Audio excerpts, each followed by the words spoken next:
pansin sa iyong mga kapaligiran. Kay dumi na ng hangin, pati na ang mga ilog natin.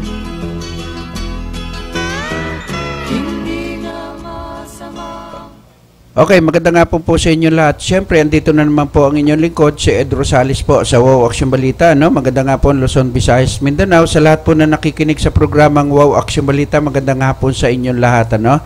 At siyempre, kasama natin ang magaling na broadcaster, si RB Castro. Bumati ka muna sa ating mga kababayan na nanonood at nakikinig ngayon sa programang Wow Action Balita. Go. Magandang hapon, Ed, at sa ating batikan na announcer, Ed Rosales po ang ating inspirasyon.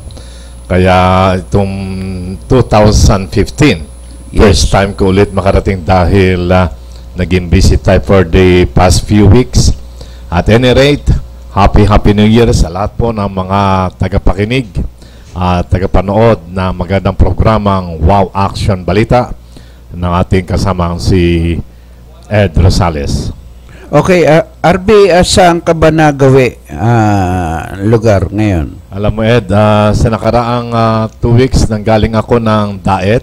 Okay. And then down to Naga. Okay. Then Tinambak, Camarines Sur. Wow. Tambakan doon talaga ng mga masasayang mga tao. Oo. Kasi ganito, RB, ang Camarines sa Norte ay mga nagsipag-text sa akin na nakikinig sila sa programa ko, no? At idol daw nila yung programang Wow Action Balita, no? Wow. At ang hinihingi nga nilang matulungan ko sila, yung ma-feature ko, yung nasabing yung second nominee ng party list ng PAM, no? At ang kanyang pangalan ay Nicodemus. Oh? Kala ko nga ka-apelyido ni ma'am, pangalan pala yun eh. Oo. At yung mga secretary general ng nasabing PAM, yun ang nag-text sa akin, no? At buong mundo rin sila ay napakarami nilang miyembro ng PAM party list, no? At hindi ko nga lang alam hindi ko lang nga alam kung kailan sila paparito. No, ang pagkaalam ko itong January nito. Pero hindi ko alam ang exact time o yung petsa kung kailan sila pupunta rito. Okay, at ang kanilang unang-una ang panawagan din nila yung mga minahan doon sa Camarines Norte. No? Totoo ba? Nakarating ka ba roon ng Hindi ko napansin, wala ko narinig na ganyang issue. Okay. Bagamat ang initial na nakilala ko dyan ay yung mga kasama natin sa industriya, sa isang radio station. Okay. Again din ng ilang konsihal, pati si Mayor Tito Sario. Okay. At ang kanyang kagawad, I was invited na magsalita doon sa konseho ng Daet Municipal City. Okay. At doon ko pinahayag din ang programa natin tungkol sa ating pagmamalasakit, concern sa kalikasan. Yes. At ako natutuwa rin dahil marami na rin pala silang project na tungkol advance dyan na rin. Oh? Oo. At nagtutugma lamang na ang diwa ng pagmalasakitan ng pamahalaan at ng media ay talagang nagbubunga na. Yumayabong. Tama. Kasi ang naging title ngayon ng programa natin, no, yung Wow Action Balita, Journalist ng Kalikasan, ay dinuktungan natin, ano? At sapagkat nandiyan ka rin sa kalikasan, ay pinagsasama-sama natin, ano?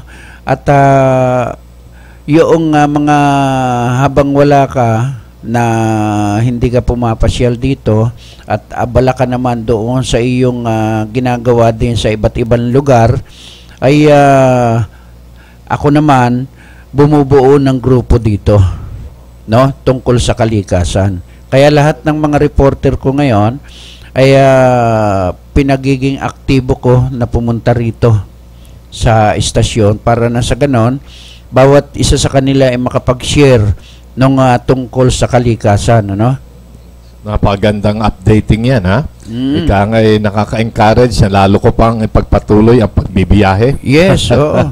At may invitation din ako, Ed, Yes. sa bandang La Union. Oh, wow. At doon din sa bandang sa Ilocos. Oh, mayroong wag mo problema rin ng black Yes. sand mining. Oo, yan ang pinaka-ano, no? Ngayon, yung tinatanong mo na problema sa minahan doon sa Camarines Norte, hindi ko pa napansin. Baaring tawagan ko yung ating contact doon. Yes, oo. Bigyan tayo ng update. Oo. Dahil ito'y lumalalang problema talaga na kung tutusin, hindi makaya natin pamahalaan at nangailangan ng pamahalaan natin ng mga tagapagtaguyod katulad natin sa media na nakikialalay. Alam mo, RB, hindi naman hindi tayo si Superman o si Hercules, no? Para maakap agad natin yung kabuuan ng kalikasan na yung problema tungkol sa kalikasan, ano. Pero ang panawagan natin dito, maliit, malaki, nakaupo man o hindi, ay magtulong-tulong po tayo at pagkaisa doon sa ipinaglalaban ngayon ng Wow Action Balita at Journalist ng Kalikasan, no? Sa tulong pa rin ni RB at sila itong mga ekspertos tungkol sa kalikasan, no? Ako ay gusto kong makatulong din. Kaya ito 2015, babakbakan ko ang lahat ng mga istasyon ng ating pamahalaan para na sa ganon ay makarating sa kanila yung ating panawagan. 'Di ba? Yeah, at saka merong grupo ng media, journalist, kalikasan Yes. na talaga nagtataguyod voluntarily Yes. bilang ikangay malasakit natin sa kalikasan Oo. para sa kabuti nating kababayan. Alam mo, Ed, talagang napakahirap yung ginagawa mo na mag-volunteer. At the Oo. same time, bunot bulsa ka pa. Oo, totoo yun. At minsan, ikaw pa rin napapaharap sa panganib. Totoo. Kasi napakahirap na ikaw ay magtatagoy ng katotohanan dahil in reality, lagi may kakibat ito ng mga hadlang at Oo, panganib. Panganib. Yan ang kasama dyan. Doon sa mga tinatalakay natin, RB, kasama dyan yung panganib, lahat ay kasama rito. Pero dahil nga tayo naman ay nakikiusap sa ating pamahalaan, no? Na sana ay tugunin nila ang ating mga karaingan, no? Yung karaingan natin, karaingan din ng taong bayan, no? Hindi lamang po kami yan, no? Buong mundo po ay nananawagan po sa ating pamahalaan na sana ay itong mga nakakapinsala sa ating kalikasan, lalo yung mga minahan, pagputol ng troso, maruruming dagat, maruruming ilog, ay pinapatay po nito yung lahat ng may buhay, no? RB, mas maganda kang magpaliwanag tungkol dyan sa kalikasan at mas eksperto ka, no?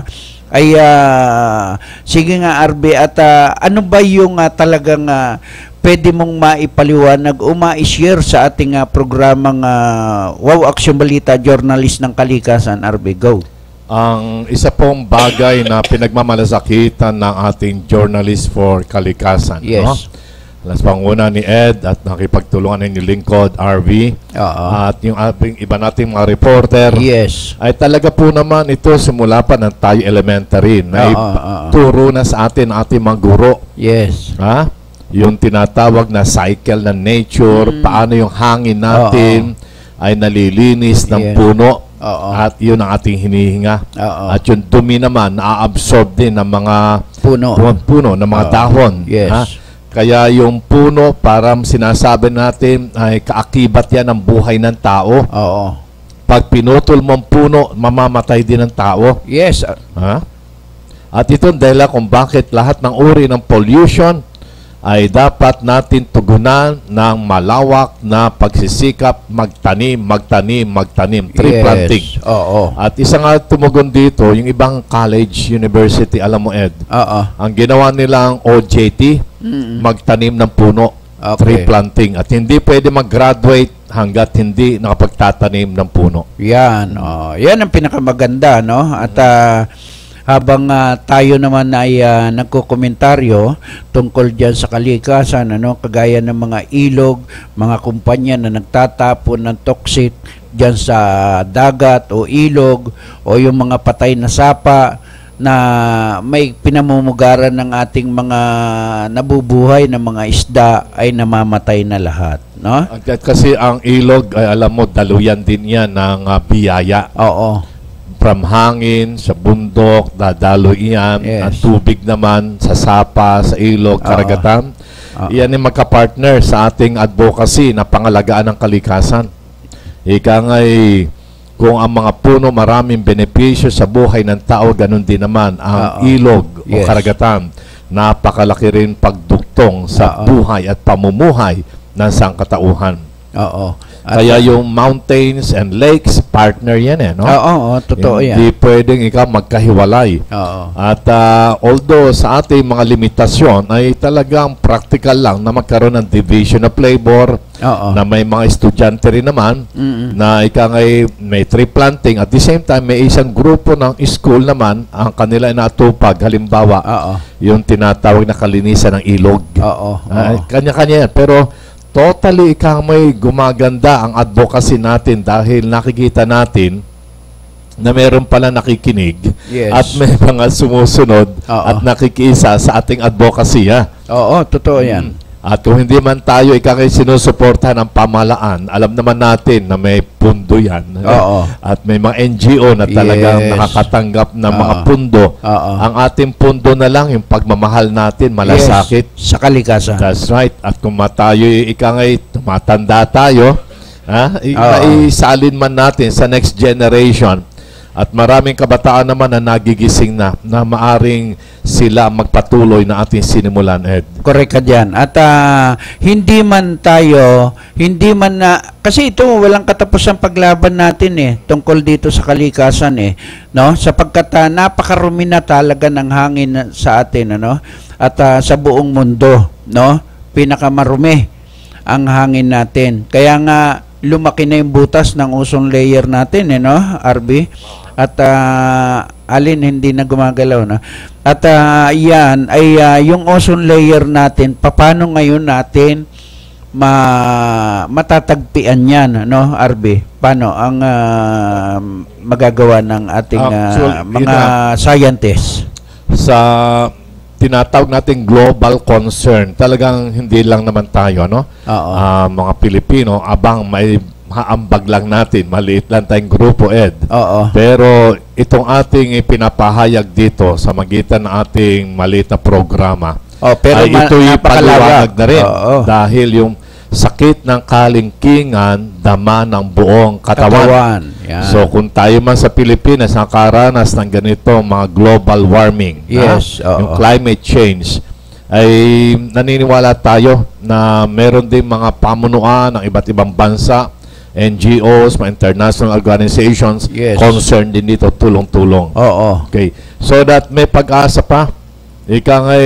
Lahat na ito mareremedyohan dahil man-made ito.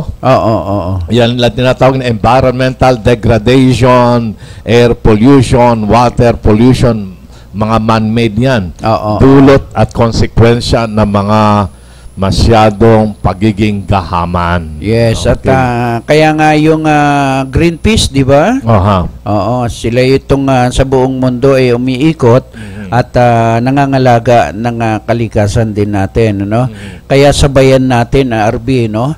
At doon sa binubuksan mong isang saan lugar 'yon ngayon? Ang programa na ating sinisimulan ay doon sa Binyang City, Laguna. Anong istasyon niya? Yun ni Royal Cable TV Channel 6. Yan. Balik kalikasan pa rin. Balik kailan mag-uumpisa yan? Actually, nag-start na yon at may mga materials na tayo ready for natin showing na.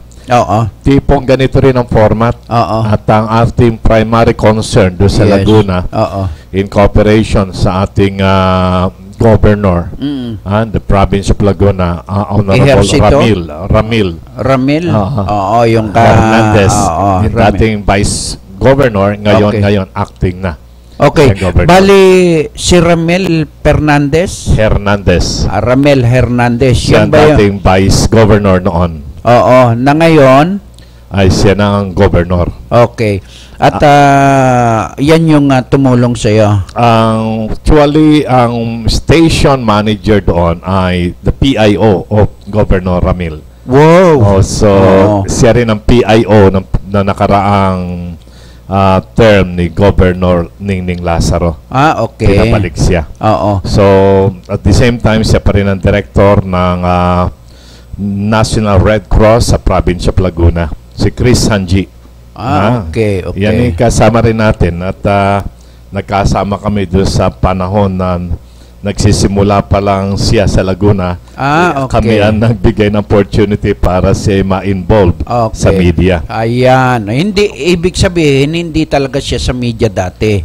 Estudyante pa siya okay. at nagkaroon kami ng chance magtayo ng tinatawag na media group sa Calamba. Okay. Siya ang student leader na tumugon okay. at nagkaroon ng interest sa media activities. Okay. Kaya from then on, tumubo, lumago, nagbunga at ngayon ikangay kinikilala siyang very professional sa kanyang career bilang broadcast journalist at PIO ng province of Laguna.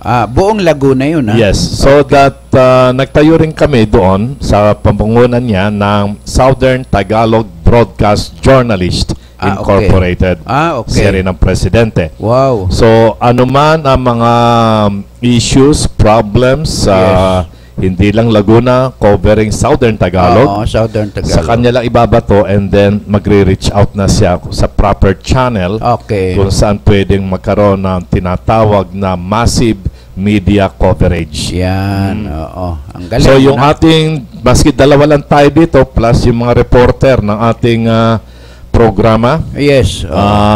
Ganun ang mangyayari. Okay. Magbabatuhan lang tayo, pasahan. At kung anong concern, nagkakatulungan. Yan ang pinakamaganda, no? At nagkakatulungan ng media group, no? Kasi we have something in common. Kaya nga sabi nga, iisang ating daigdig. Totoo yan. Iisa rin ang ating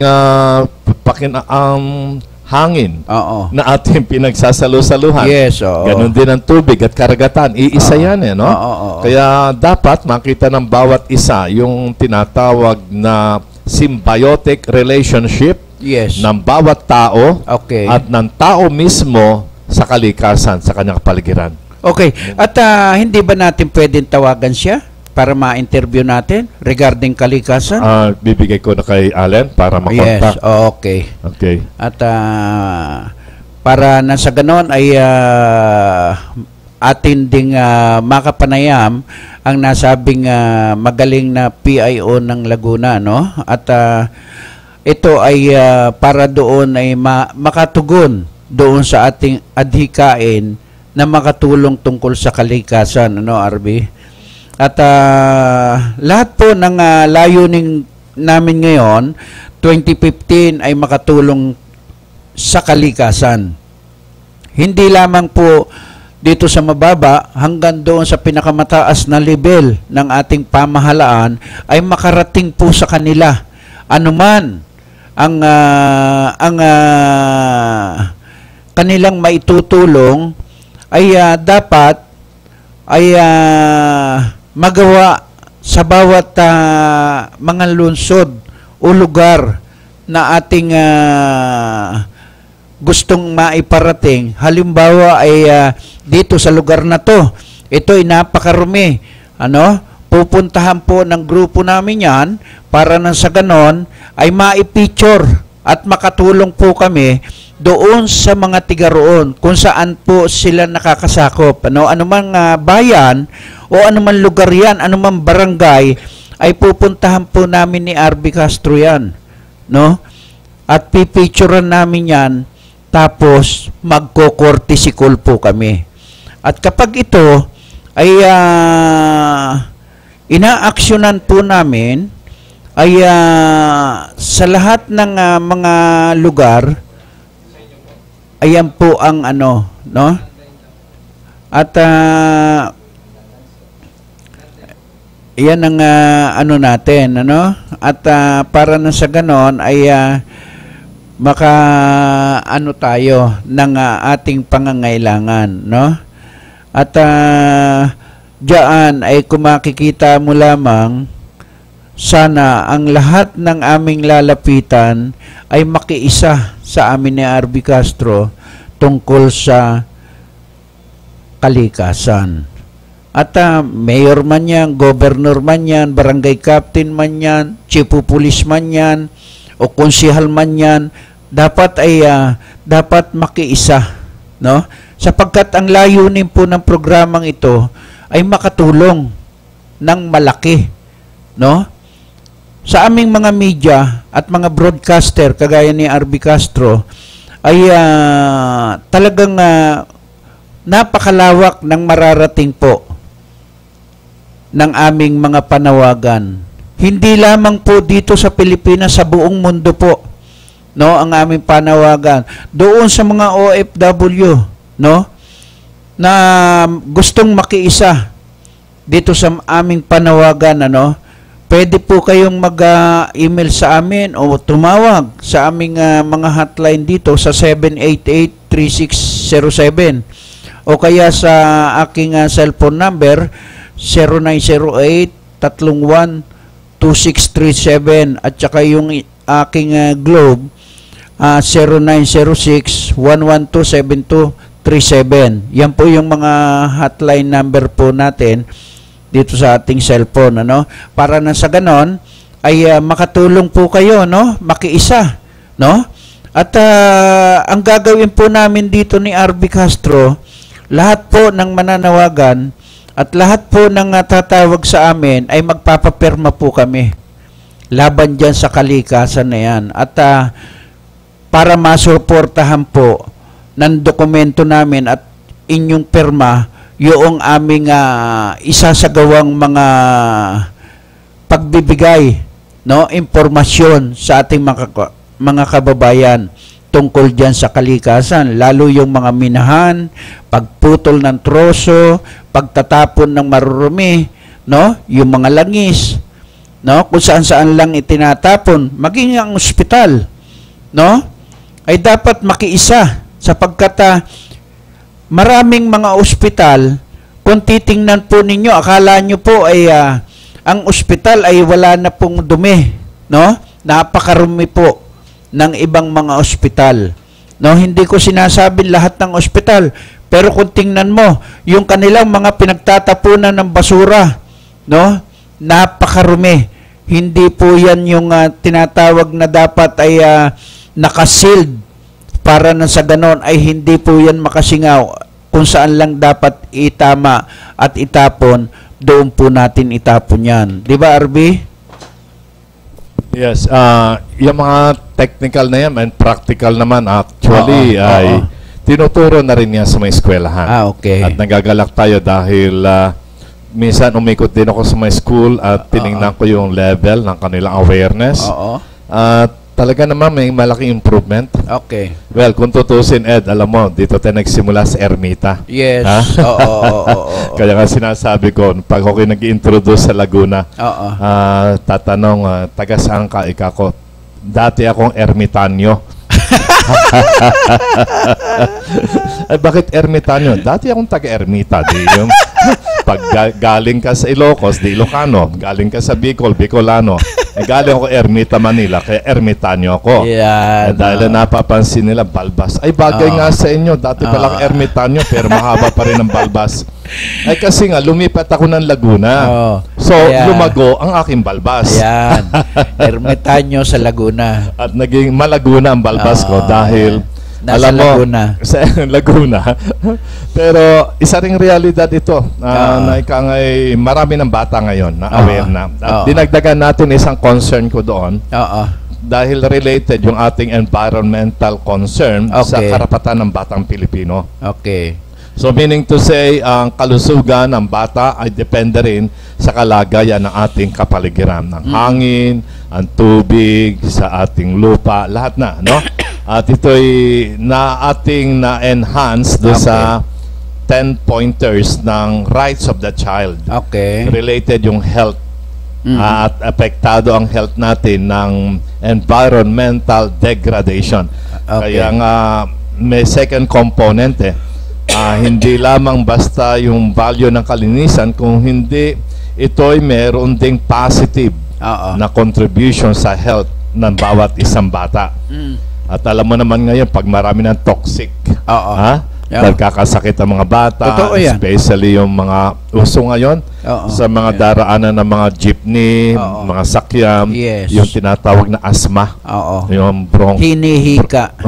Anong bronco-related na mga lahat sakit. Yun. Kaya related din dyan yung ating advocacy rin na maging ikangay prevention is better than cure. Totoo yan. Kaya ito'y lalo nilang na pinagsisikapan na maging malinis talagang kapaligiran. At the same time, yung ating natutunan sa school, ano ba yun? Prevention is better than cure. Yan. At dyan eksperto si RB, no, sa mga ganyan. At tayo ay yung ating panawagan sa lahat ng mga tiga-DNR, LTO, lahat ng konektado tungkol sa kalikasan, sila po itong number 1, no, na dapat ay mga laga ng ating kalikasan, no? 'Di ba, RB? Sapagkat ang DNR ang may talagang function ng mga 'yan ay protektahan ang kalikasan, 'di ba? Meron din tayong napapansin sa may mga bandang Sierra Madre pababa o pag-akyat. May mga infantry division dyan, armed forces, at yun ang pangunahin nilang concern. Ika nga'y sinisita nila. Yung mga nagpuputol. That's right, yung mga illegal activities yung mga nagsusunog. Precisely, and of course, through the office ng Governor of Laguna, for example, and then Governor ng Quezon, hanggang doon sa Bicol. At ito ay medyo massive. At nagpapasalamat daw sila dahil may mga media people like you, Ed, at malasakit para di may parating sa kanilang kaukulang impormasyon. Tama. Ibig sabihin, ang media kaagapay ng ating pamahalaan, nagtutulungan po para sa kabutihan ng ating kababayan. Hindi po kami kalaban, no? Kami ay kaya po kami media na namamagitan po kami, no? Mediation po kami, mediator, no? At lagi po kami nasa gitna, no? Ano man ang makarating sa amin, hinahati po namin 'yan, no? Kumukuha kami sa kabila, kumukuha rin po kami sa kabila ng report para maging patas, no? Kaya nga mediator po kami At ang isa sa pinakamaganda po na mga komentaryo po namin, itong 2015 po ang pinakamagandang magagawa po ng Wow Action Balita tungkol dyan sa journalist ng kalikasan, ano?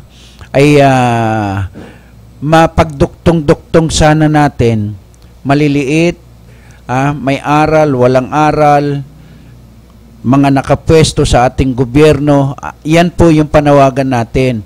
Mga matatalino, ay mga scientists, sana magtulong-tulong po tayo at magkaisa-isa po tayo tungkol dito sa aming sinimulaan, no, na pagbabantay sa kalikasan, di ba, RB?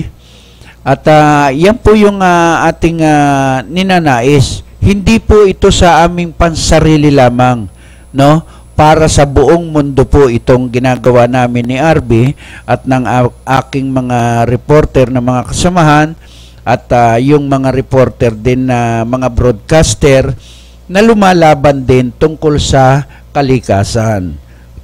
At sana, ang panawagan din natin, yung malalaking istasyon naman ay sumabay sana dito sa aming panawagan, no? Tungkol sa kalikasan. Lalo pagdating dyan sa mga minahan, no? Hukay dito, hukay doon, tapon dito ng mga tubig na may mga nakakamatay at nakakalason sa ating mga may buhay. Di ba, RB?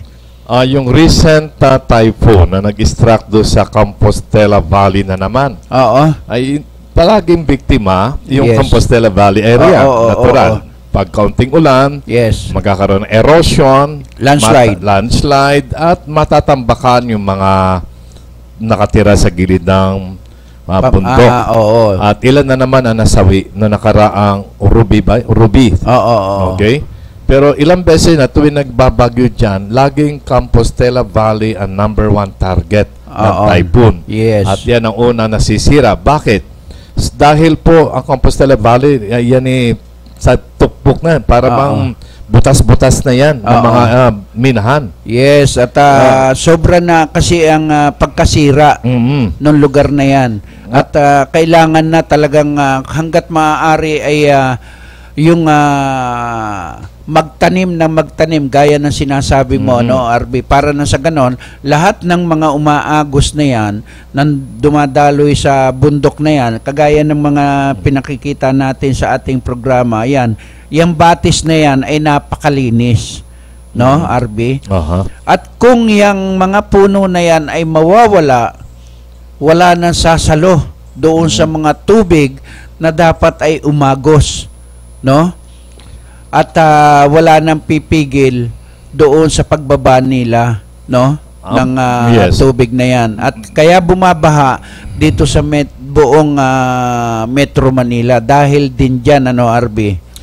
Isa pa rin yung dagdag dyan, ang isang reality din na para bang yung mga dam natin hindi na kaya yung volume ng tubig, ng mga ulan. Laging sunod-sunod ang tag-ulan na madaling mapuno yung mga dam. At minsan napipilitan na sila na talagang magbawas. Pero yung konsekwensya niyan, mas grabing baha sa Kapatagan, lalo na nakaraang Yolanda, earlier than Yolanda, Ondoy. Na doon yata mas grabe ang baha. Pinsala. Especially Pinsala dito sa Central Luzon. Dahil nga yung mga dam ay nagpakawala ng mga tonelada ng tubig. Ilang tonelada yan. So that malaki pa ang Pinsala up to now yata. Maging sa Bisaya. Hanggang sa ngayon, yung mga damages noon na talagang dulot na rin kakulangan at limitasyon ng tao ay lalong dumadami ang problema. Ang konsekwensya niyan, natural, ay di wala silang maitatanim o di walang tayong aanihin, magtatagutom tayo. So, ganun din naman sa mga mining. Ang problema po natin, yung walang masyado tayong strict regulasyon para implement yung mga proper way sa mining. Meron naman talagang standard yan, di ba? Dapat sinusunod nila precisely. Ngayon, violation yan. Pero ang resulta niyan, ang kinakapitalize nila, yung mga simpleng mga kababayan natin na dala sa hirap, papayagin magtrabaho. At ganyan lang kikitain. Siyempre, yung mga ordinaryong taong yan ay yan ang pakikinabangan ng mga milyonaryo, ng mga operator, dahil mura lang ang kanilang overhead at malaki ang kikitain sa ganung paraan. So that ito po ay tinatawag na hindi lang mining exploration, kung hindi human exploitation. Na ito naman ang related sa ating advocacy ng tinatawag na environmental care and protection, ay dapat mabigyan din ng kaukulang protection ang tao mismo. Ayun. Kailan baguhin din natin ang ating appeal at this time sa mga private companies. Importante yan. At alam po natin na pagka nasagasaan ng media, sinisita ang mga private companies na ikangay nagbunsod sa kanila para lang kumita, whatever ways and means, ay ito po ang panawagan ng programa ng Wow Action Balita. Maghunos daily po kayo. Dahil hindi po magtatagal, pati kayo ay maapektuhan ng inyong masasamang ugali. Yung mga masasamang ginagawa nila. Dahil, kaya nga sa bagong taon, bagong buhay. So, panawagan natin atin mang ikangay maging concern tayo sa kapakinabangan nating kababayan. Pero, ang gobyerno naman, at the same time, we appeal sa government offices na istriktuhan ang implementation ng regulasyon. Oo. Dahil talaga pong napakahirap na basta na lang tayo magkokomentaryo Oo. na laging paulit-ulit Oo, pero wala totoo yun. naman tayong konsiderasyon Yes. sa dignity ng mga kababayan natin. Dalawa na sisira. Oo. Yung kapaligiran at saka yung ating pagkatao mismo. Siyempre, ganun talaga yon. At kasi kung uulit-ulitin na lamang natin yung ating mga panawagan sa kanila, pagkatapos yung ating mga komentaryo na hindi naman na tutugma doon sa ating kinukomentaryo, ay masasaktan din sila at masisira ang pagkatao ng mga media. Actually, may mga paraan din, Ed, Okay. na ikangay katulad ngayon. Alam natin yung papal visit. Oo. Pupunta si Pope Francis doon sa Yolanda. Yes, oo. Ang aking namang na Nakikita. concern na Oo. maaari sana mabago na ang pananaw ng ating mga government officials pagdating sa public service, Oh, yes. pagdating sa disaster response, Okay. ganun ba, no? Yes, oo. Pagdating sa mga calamities at may mga dumarating na mga foreign aid. Yes. Sana oo. po naman ibigay Makarating talaga naman. sa kinaukulang Yes. mga benepisyaryo. Oo. Hindi na kailangan maghintay pa tayo ng papal visit Oo. bago natin Ipamigay, ibigay. oo. Kasi ang tagal na yan, no? Oo. Yolanda victims. Ang tagal na. Biruin mo, RB, at ilang bilyon ang halaga ng mga donasyon na yan na galing sa iba't ibang bansa, ano, na bukod doon sa relief goods na ipinadala rito, bukod pa yung mga nakaraan, no, na mga bigas na ipinadala. Aywan ko kung paano nilang ginagawa yan. Sa atin, ang panawagan ng programang ito, sana ay idiretso nyo na po doon sa mga tao mismo na mga biktima. Di ba? Ang isang realidad, Ed, yung Oo. tinatawag na nakakaroon na naman ng political Yes, o oo. partisan, Yes. politics, Oo. pagdating sa tinatawag nating humanitarian Oo, aid. oo, Nawawala ng diwa na lahat po tayo Pilipino. Oo, totoo Ipasantabi naman yung political affiliation, yung ambisyon ng mga kandidato na tatakbo na naman, Correct. paepal-epal. Abay, kailangan matuto na tayo sa karanasan. Dahil kung ilang beses na tayo nasalanta ng bagyo, hindi naman nagsawa ang mga kababayan natin magtulong-tulungan, plus may mga foreign aid, wag po naman natin pagsamantalahan. Meron ako nakitang picture, Oo. ginawa ng isang artist dati, Okay. taga-Ermita yan. Oo. Nakalagay din sa picture. Ermitanyo rin yan. Oo, ano? din Okay. siyempre. Bundok, Okay. pero ika ngay denuded. Wala Okay. ng puno. Oo. Natural Kalbo na baka. talaga. Kalbo. Huwag mo ilalakas yung kalbo. Reservist tayo. Nakareserba ito. Alam mo, nakalagay doon ay ginahasang kalikasan. Oo. Alam mo, physically talagang ganyan ang resulta, no? Oo. Pero ang akin nakikita, Ed, dyan, ano man ang ating dami ng ating pagmamalasakit at ano man dami ng ating kayamanan para ipamudmod, pero kung ang ating mga kalooban ay corrupted, Oh, yes. ay para natin ginahasa ang ating sarili. Totoo yan. Kaya nga, ang akin nakita doon sa advocacy, na noon pa, sinimulan na natin sa Ermita, Oo.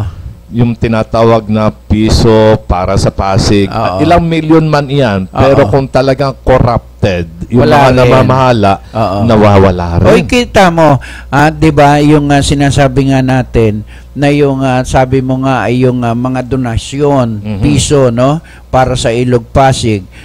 May mga sangay ng ating mga pamahalaan. Mayroon silang bawat isang departamento, mayroon silang mga hinuhulugan. Ang tanong nga natin, RB, nasaan na kaya yung mga yan? No? At parang wala naman nababago dito sa Ilog Pasig, eh. Wala Di na. ba? So, yan parang iisang pattern, Ed. Oo. Kaya magagawa lang ng media actually ay we should now appeal Oo. sa government officials we should appeal sa Yes. ating kababayan na God-loving people. Oo. So we appeal to the conscience Yes. na pamahalan man sila Oo. o nasa private sector. Yes. At on behalf of ating kababayan, we simply can make appeal Yes. sa mga tinatawag nating mga concern. Oo. Dahil wala naman tayong authority para ipahuli. Oo. Ano? Yes. Minsan baka tayo pa nga ang baliktarin Oo, nila, no? totoo yan. Baka Kaya, sabihin pa nga, kinukutungan ng media sila.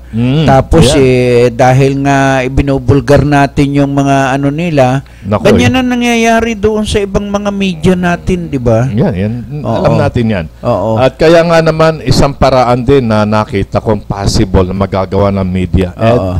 Yun na lang, magbigay tayo ng mga biblical verses. Yes, oo. Parang ika nga'y may takot sa Diyos at may sumasampalataya naman ang lahat sa Diyos, di ba? Totoo yan. Sabing, ay practically alam naman nilang problema. Tayo, we can simply appeal to the conscience. Yes, oo. Kung may budhiman. Oo. Totoo yan. O sa senador man, o congressman, kung may budhi yan, we simply can appeal to the conscience nila na ika nga'y huwag gahasain ang kalikasan. Yan. At ibig ko sabihin, kailangan natin ibigay ang nararapat sa kinaukulan. Correct. Simple respect lang. Na ika nga ang hindi iyo, ay huwag mo nang pag-imbutan. Totoo yan. Totoo Kung yan. pag-aari iyan ng mamamayan, ay ibigay. Ibig sabihin, Oo. may dumating na foreign aid Oo. para sa mga biktima ng Yolanda. Ibigay naman. Ibigay sa Oo. dapat pagbigyan. Huwag kukurakutin. Oo. Ha? Meron nga tayong alam dyan no? Dating media yon, no? Sa isang malaking istasyon. Ha? Naging mayor to. Ha? Nung maging mayor to, pinagsamantalahan din yung lugar na yon. Ginahasa din. At nagpayaman ito. Ultimong kalsada ay wala pong ginawa. Oh, totoo yan. So, panahon pa Pagkatapos, alam mo, nung unang umupo yan, galing sa malaking istasyon yan, RB. Nung unang umupo yan, karag-karag lamang po ang kotse nito. Ito, ipapahulaan ko na lamang sa inyo, sa sino ka. Sinong dating naging mayor ang ginahasa ang kanilang mga lugar dyan sa nasabing, Metro Manila na rin to Ngayon, hanggang sa ilang termino ang kanyang natapos. Pero ni isa, wala po siyang ginawang proyekto sa kanilang lugar. At nung magkaroon ng biktima ng Yolanda, yung pagbaha na napakalaki dito sa Metro Manila, yung kanyang lugar, apektado yon at napakataas ng tubig. Halos isang truck ang tubig doon, ang taas. Pero yung mga para doon sa mga biktima, hindi po nakarating. Yan po ay sinabi sa akin ng isang barangay captain na nagmamalasakit na lahat ng donasyon na ibinigay para doon sa mga tao na yan, kinurakot lamang nung tarantadong yon. Totoo yan, RB. At yaan ay sa ngayon, wala na po siya. Natalo siya. Buti nga. No? Kinalos na rin siya ng kalikasan. Pero dapat pwede pa rin habulin yan. Yes. At salamat nga at meron na tayong mga magigiting na mga mambabatas. Oo. Actually, kahit na may kasabihan nga, bawat gubat may ahas. Yes, oo. Maging sa government, line-up ng mga officials, meron. At meron din mamatitino. Oo. At maging sa kapulisan, Yes. military, sa private sector. Oo. That's part ng realidad. Oo. Maski naman sa media. Oo, ganun meron din. ding masasama, pero meron ding mabuti. Yes, mas marami ang mabuti. Mayroon din sa religious sector. Yes, oo. Ganun din yan. At So that ang atin lang concern ay kung anong mabuti, yan pong ating pagpatuloy. yes. Kung ano masama, iwagsin na natin. Yan, oo. Kaya Tapos na 2015 na ngayon at dapat magbago na. No? Ang isa pa rin sa panawagan natin ng programang ito, RB, yung mga nagtataka ko, bakit ang ating mga senador, congressman ay hindi magkaisa doon sa paglaban nila ng katiwalian gaya nung kanilang inumpisahan na yan tungkol doon sa para bang publicity lang yung kanilang inilalabas ng mga issue. Gaya ngayon, 'di ba, tungkol diyan sa pagbubulgar ni Trillanes, no? Cayetano, Pimentel doon sa mga kayamanan ni Vice President, no? Sana tuloy-tuloy, hindi lamang sila para nang sa ganon ay hindi na mamahalatang namumulitika, no? Dapat lahat ng senador at congressman magkaisa sila. Kung mayroon silang iniimbestigahan, lahat sila mag-imbestiga, no? Hindi yung parang may pinipili lamang o kagaya na ni Drilon, 'di ba? Nagkaroon din siya ng problema pero agad-agad nawala Oh, 'di ba? Hindi mo ba napapansin, RB, na nawala agad? At diyan, RB, ano ang masasabi mo diyan sa pagkawala ng problema agad ni Drilon? Dahil ba siya ay isang pinakamataas na opisyal ng Senado? Personal opinion. Okay. Alam naman natin na kung ikaw may political position, yes, hindi nawawala na mayroon ka ring impluensya sa media. Correct. At minsan ang media nagagamit para sa interest ng mga kinukulang opisyales. Tama. At sa magitan nga ng pera, nakokorrupt din ng ibang mga media people. No? Pero ikaw nga, sa kabila ng lahat, meron pa rin matutuwid at matatatag na may prinsipyo kahit hindi mo bayaran. Yes. Katulad ng mga voluntaryo, mga journalists, mga professionals. Yes. At ito ang ating pinaparating. Bilang opinion, meron pa rin tayong dapat na kung wala man mangyari, meron pa rin tayong last recourse.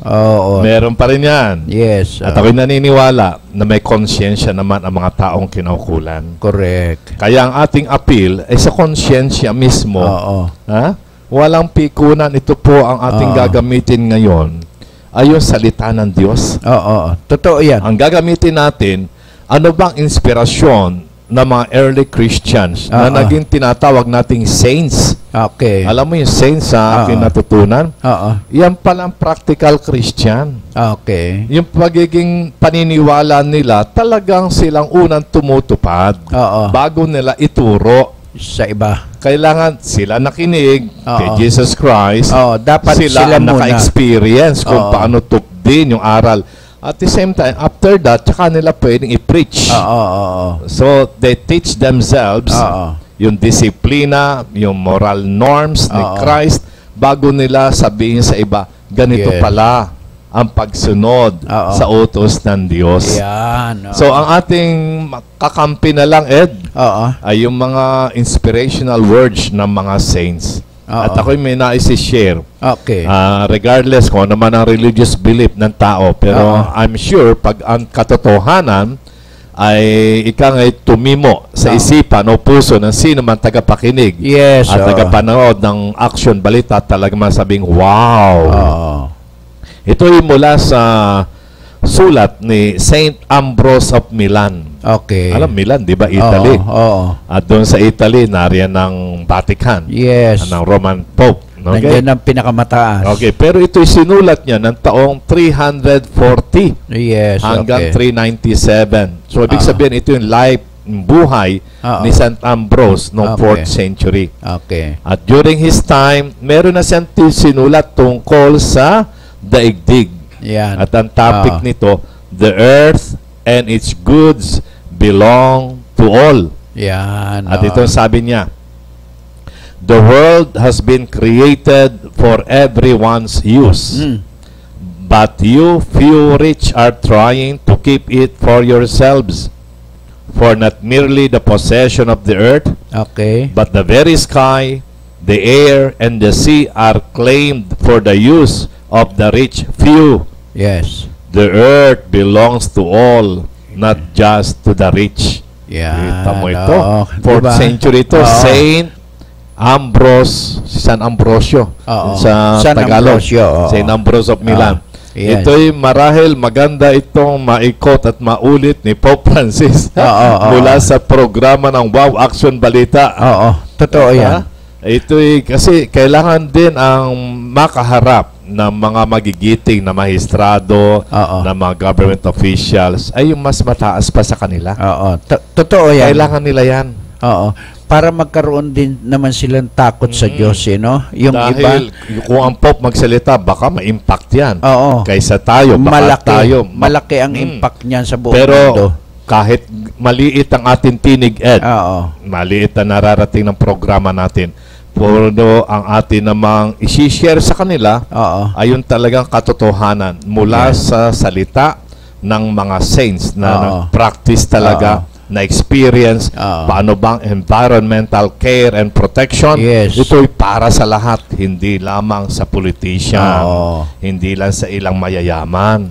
Alam mo, dapat nga dyan, Arvid, dyan sa sinasabi mo na yan, lahat ng politiko natin, no? Dapat, marunong din sila ng ganyan. Alam mo, maganda pa, pwede tayong mag-advocate, pupunta tayo ng Kongreso, bigyan natin ng kopya nito. O maski calling card na ating media. Ito naman ang inyong talakayin, para na sa ganon, ay lahat ng corruption, yung PDAP, DAP, lahat ng ampalata at ayan, malampaya, at ang dami niyan, no? At karamihan, no, malalaking tao ang nakinabang diyan sa malampaya, scam.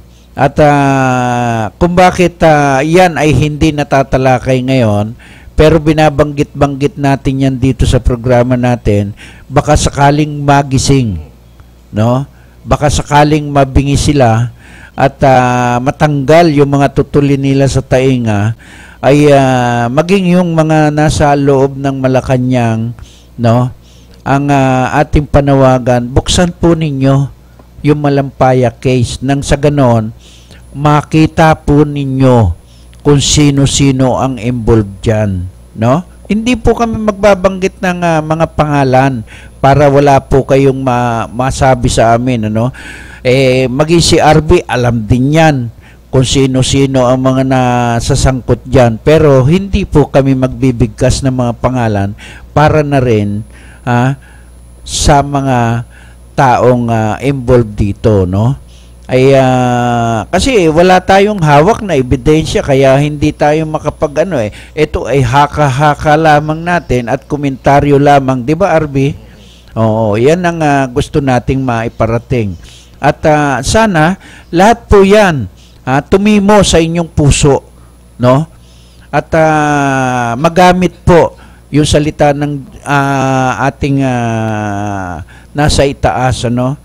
Lalo dito sa Pope, no? Napakalakas ng impact at impluwensya ng kanyang salita. Para nang sa ganon ay maiparating lahat sa mga senador, congressman, lahat ng matataas na tao yung ating gustong iparating sa kanila. Di ba, RB? Go. At meron pa ako isa na isi-share, Ed. Ito naman, tungkol nga sa pagbubukas ng awareness bilang appeal natin, hindi lang sa mga mayayaman, hindi lang sa ating government officials, dapat din natin ma-nurture ang kabataan. Na ika nga masyado na nagiging modern. At nalilimutan na ika nga itong ating immediate nilang aralin. Ay ika nga sa mamagitan ng IT, ano? Technology, computer. Nalilimutan nila ang maganda palang aklat na reference para sa pag-aaral at tumalas ang karunungan ng even ng mga bata ay yung kapaligiran, environment. Yung nilikhan pala ng Diyos, pag iyong ikangay i-meditate, i-reflect, titibay ang iyong pananalig na meron Diyos na lumikha nito. Correct. At ito dapat ang maging ikangay salamin ng buhay ng kabataan. Makikita niya, relasyon niya sa punong kahoy. Halimbawa, sa kabukiran, sa karagatan, na ito'y napakaganda at ito'y bahagi ng biyaya na binigay ng Diyos sa kanya. Doon magbubukas ang kanyang tinatawag na pagmamalasakit, alagaan ito. Okay. Huwag abusuhin. Yan. RB, papasukin muna natin ng reporter ko, no? At Ernie, maganda nga po sa iyo. Yes, maganda ka po sa inyo lahat at ganoon din sa ating mga panauwi. Talagang napakaganda ng inyong mga tinatalakay na nagbigay daan nga ang iyong programa bilang ikaw ang ama ng programa ng Wawakson Balita Kakampi. Ernie, katabi ko si RB Castro, ang broadcaster din. Opo, binabati ko po kayo at napakaganda po ng inyong mga tinatalakay sa kapakinabangan po naman ng ating mga kababayan. Sumasaludo po ako sa inyo at ganoon din ang aming programa po. Mabuhay po kayo. Pero kapatid na Eddie Rosales, kanina pa ako sa early in the morning, nandito ako sa area ng Quiapo. At bawat presinto ay tinungo ko sa lungsod ng Maynila. At may mga reaksyon tayong natatanggap na bagamat may mga pulis sabi mga presinto, like for example itong Station 1, Okay. ay kinakapos pa rin ang ating kapulisan. Okay. Dahil nga sa paghahandang isasagawa nila sa pagbisita ng ating Santo Papa Francis. Oo. Ayan ang alam natin, dadaksaan tao. Ganun din na parang Iyos de Nazareno ng kapistahan ng Quiapo. Oo. Bagamat may mga pasaway, ayun ang naging epekto. Yung after effect ng pangyayari na may nasawi nga at yung iba naman ay talaga naman lumabag at hindi nakinig sa panawagan po naman ng puro paroko ng simbahan ng Quiapo. Ano po? Okay. Ngayon, dito sa puntong ito, bagamat may mga NGOs o yung mga itinalaga, like for example dito sa area ng Quiapo, may nung kasagsagan nga ng kapistahan, wag naman magdaramdam at wag isasama ang damdamin, sapagkat ako'y naghahanap talaga para pangalagaan ng lugar ng Carriedo, ay nagiging daan ng katwiran ng ilan na nangangalaga. Ito'y direktamente sasabihin ko na hindi raw nila sakop ang nasabing lugar, ganung ito ay papasok sa loob ng simbahan. Paano hindi nila sakop?